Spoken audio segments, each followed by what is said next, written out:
Meanwhile, in Scotland's mountains, a motorcyclist rides at high speed before stopping near a dangerous road. He walks into a ditch and vanishes for several seconds before returning with a woman's corpse, which he tosses into the back of a van. Afterward, in a mysterious white room, the female removes the dead woman's clothing and wears them, preparing to assume her mission. An ant crawls on the body and the female lifts it up to examine it for a moment. She then appears in a dilapidated building and steps outside to claim the van, while the rider departs on his motorcycle. The female drives to a nearby shopping center to buy additional clothes and makeup. After applying everything, she cruises through the city while carefully observing all the men on the streets. The busy areas prove unsuccessful, so she turns toward a quieter neighborhood and pulls the van over to speak with a man walking by himself. She acts like she needs directions, and the man willingly assists her before they exchange small talk. The woman appears curious about whether he has friends and departs when she discovers he's meeting someone in a few minutes. This routine repeats throughout the rest of the day. The female uses the pretense of needing directions as a way to engage with men and consistently leaves if they mention having people in their lives. If she learns that police are close by, she drives off immediately without speaking. When she encounters lonely men with no friends or family,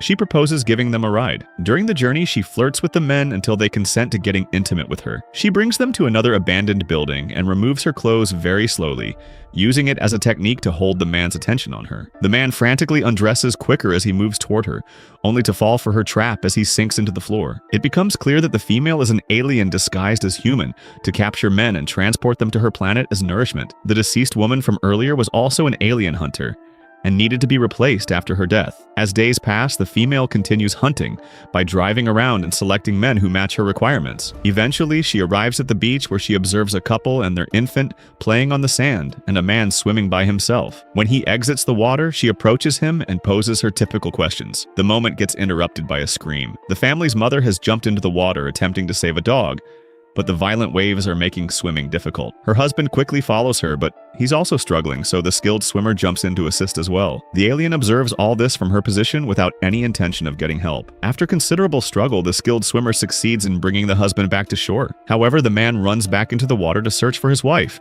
who has already been swept away by the waves. The skilled swimmer is too exhausted to help again after his efforts proved useless, and the alien approaches to watch him for a moment. Then she picks up a rock and strikes him in the head to render him unconscious. While the female drags the swimmer across the ground, the abandoned infant continues crying, yet the alien pays no attention to it. In the evening, while the female is transporting the body away in her van, the motorcyclist arrives to collect all of the swimmer's belongings. The infant is still there crying and gets ignored once more. Later in the city, the female becomes more conscious of children crying in random locations like the rear of a family vehicle. While she waits at traffic signals, the men in the car beside her begin shouting vulgar, inappropriate things at her. The alien chooses to follow them until the car parks near what seems to be an abandoned structure. She exits the van to approach the man, but she must quickly turn around when a group of enthusiastic women appears nearby. It becomes apparent the building is actually a nightclub. The group notices that the alien is by herself and immediately circles her, claiming they'll be her friend as they pull her into the club. The female is so bewildered that she doesn't know how to behave in a socially acceptable way, so she doesn't resist. The club is extremely loud and packed, which overwhelms the female. She takes advantage of the confusion to abandon the group and slip through the crowd until she locates the back area. Desperate to escape, she hurries to the closest door, but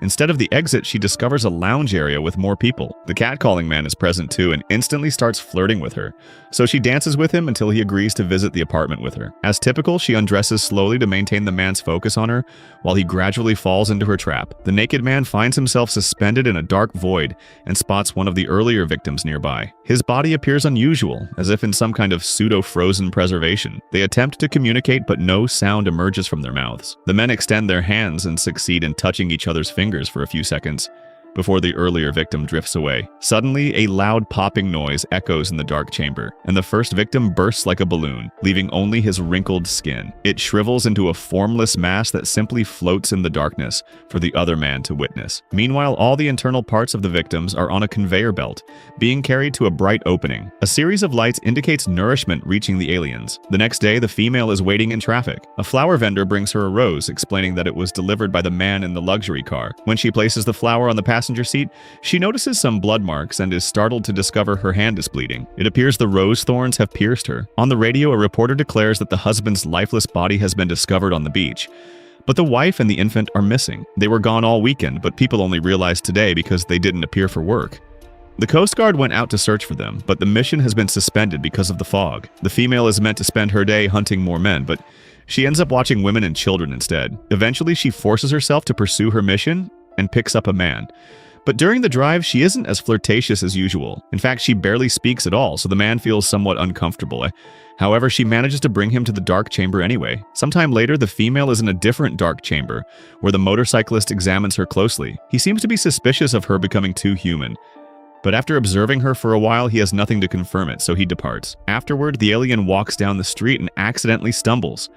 Her fall leaves her lying with her face against the pavement, yet she refuses to get up. Eventually, people gather around her and help her stand, while asking her questions to assess her mental state, but she just continues walking without responding. As she wanders, she begins observing humans as individuals for the first time, noticing all ages, races, and genders, all the various emotions and ways of life. That night, the female is driving the van again and stops when she spots a man walking alone. However, she doesn't pursue him. Suddenly, a different man appears at her window and speaks to her, but she can't hear him through the glass. She lowers the window slightly, only to hear the loud rumble of the passing train. At that moment, the man's gang surrounds the van and starts pounding on the vehicle. One of them even leaps on the hood. They keep demanding her to come out, but she just stares for a moment before driving away. Moments later, the female stops the van when she encounters a man with a deformed face. She requests directions as usual and persuades him to let her give him a ride. Then she attempts to flirt with him, but it's more challenging because she can't use the standard compliments. She tells him that he has beautiful hands and inquires about his life.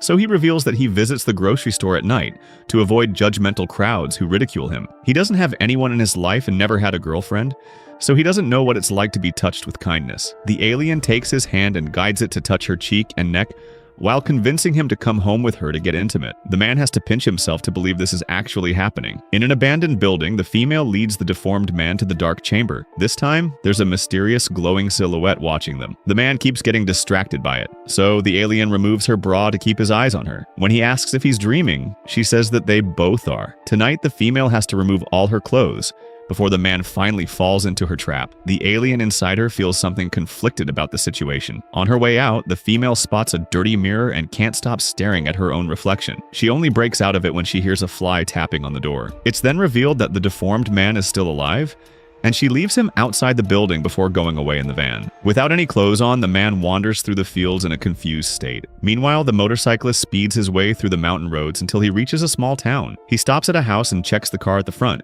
breaking the window to access the controls and open the trunk. Then he moves to the garden where he finds the deformed man climbing through the fence. A second later, the motorcyclist puts the body in the car trunk and drives away. This is all witnessed by a neighbor who is too shocked to respond. The next day, the female arrives at a beach that is currently blanketed by heavy fog. As she wanders around, she can hear birds singing and a man vocalizing in the distance. Soon, she exits the fog to walk down a road in the middle of nowhere, leaving the van behind. Moments later, the alien is sitting in a restaurant and orders a slice of chocolate cake.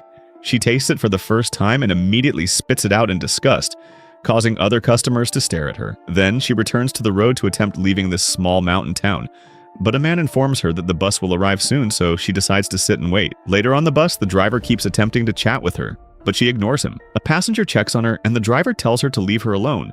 But the female says that she does need help. They exit the bus together, and the man offers her his jacket before they enter the grocery store. After purchasing a few things, they go to his house, and the alien is extremely aware of the neighbors observing her. The man prepares lunch for both of them and turns on a comedy show on TV. The female doesn't touch her food and is confused by humor, so she never laughs. While washing the dishes, the man listens to music on the radio and his body moves to the rhythm. The female taps her hand to the music, finally grasping something human. When it's time for bed, the man gives her some tea and a heater, leaving her alone in the guest room. The alien removes her clothes and stares at her body in the mirror, as if truly noticing the details for the first time. In the meantime, the motorcyclist finds the dirty mirror in the abandoned house. Then he gathers his team and shares the information, so they split off in several directions to start the search. In the morning, the female and the man go for a walk. When they encounter a deep puddle, he lifts her up before crossing it. Next, they visit the ruins of an old castle, and the alien is overwhelmed by the height. The man helps her descend the stairs with kind words, guiding her through every step until they reach the bottom. Back in the house, the female closes her eyes and allows the man to kiss her. Things escalate quickly and soon they reach the bed. However, when the man tries to enter, he can't find the opening. The alien touches her groin and is confused by what she discovers, so she grabs a lamp to take a better look. It turns out she doesn't have any opening since the human body is supposed to be merely a disguise. Devastated by the realization that she'll never have a complete human experience, the female puts on her clothes and runs away in the rain. In the woods, she encounters a forest ranger who tells her that he understands the need for some solitude, but also warns her that it's easy to get lost here. After wandering for a while, she finds a stone hut that was built for hikers to take shelter.